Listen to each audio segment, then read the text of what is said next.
leo nikaonelea nifundishe vitu hivi 7, pengine itakuwa ndio faida kubwa ya kuingia sisi peponi mbele ya Allah subhanahu wa ta'ala. Viungo vya kusujudu viko 7. Sasa hapa ukae vizuri, usikilize vizuri. Kama unakosea katika mtiririko huu ambao amekufundisha Bwana Mtume Muhammadin, utambue kuwa swala yako itakuwa katika mashaka makubwa.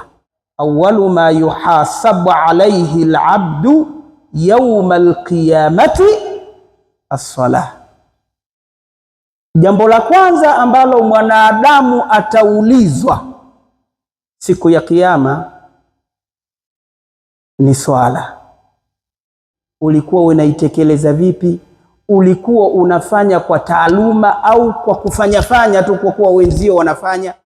Kuna mtu ambaye anasujudu kwa kuwa swala jambo lake ni kubwa. Hebu ngoja nisujudu kwanza ionekane jinsi ya kusujudu.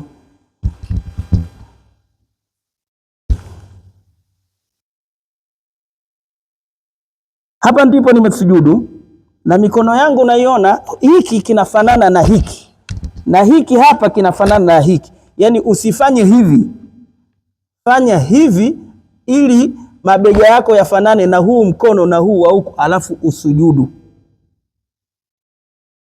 Nadhani nimeeleweka. Basi utakuta mtu anasujudu alafu miguu yake yacheza juu hivi.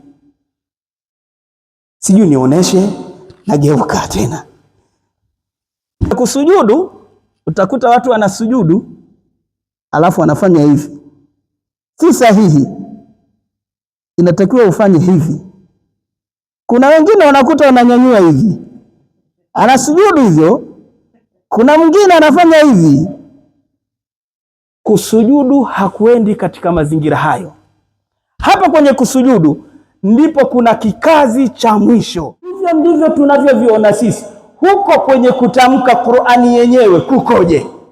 Sasa kwenye kikazi kuna punguza daraja na huko kwenye kusoma kuna punguza daraja. Utafika vipi kwa Allah subhanahu wa ta'ala na Bwana Mtume Muhammadin sallallahu alayhi wasallam?